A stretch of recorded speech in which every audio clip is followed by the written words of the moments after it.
Ce rapport est la preuve qu'avec Valérie Pécresse, un engagement pris est un engagement tenu en temps et en heure.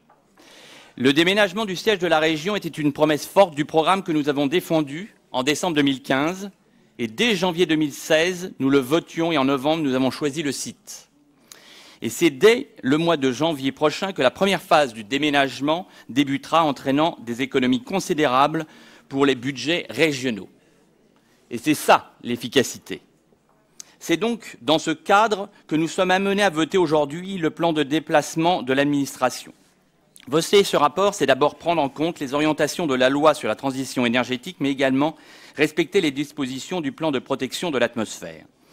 L'institution régionale est un pôle important générateur de nombreux déplacements, qu'ils soient professionnels, liés aux activités des agents ou bien liés à leur trajet entre leur domicile et leur lieu de travail.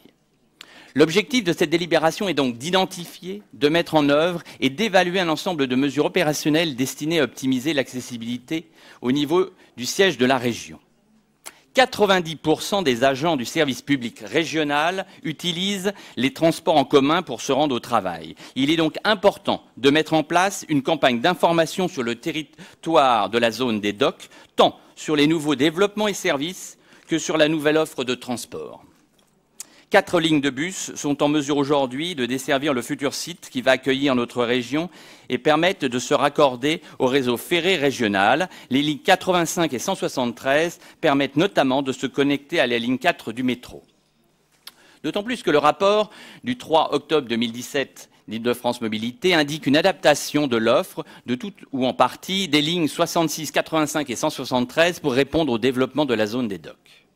La stratégie de l'exécutif se veut globale et progressive. C'est pourquoi nous pourrons également compter sur le prolongement de la ligne 14 et du tramway T3 qui représente une offre structurante supplémentaire à l'horizon 2019-2020.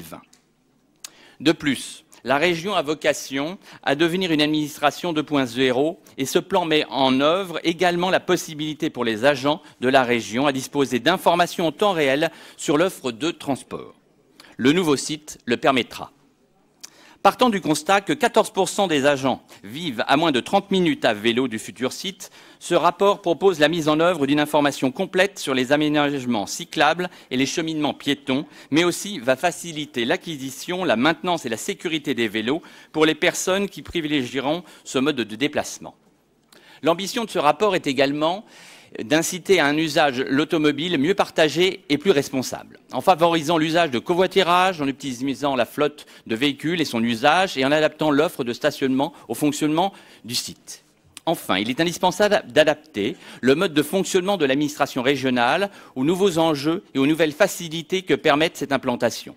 C'est pourquoi l'exécutif, par votre détermination, Madame la Vice-présidente, a facilité une organisation du travail plus économe en déplacement, notamment par la confirmation des engagements régionaux sur le télétravail. Si au départ quelques réticences se faisaient ressentir, aujourd'hui 76% des agents portent un intérêt pour cette pratique en expérimentation depuis le mois de septembre.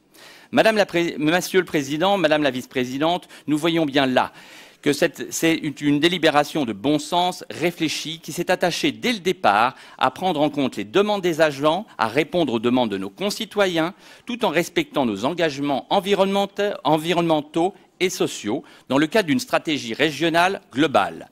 C'est pourquoi, au groupe Les Républicains et Indépendants, nous vous soutenons et nous voterons, non sans fierté, en faveur de ce rapport. Je vous remercie.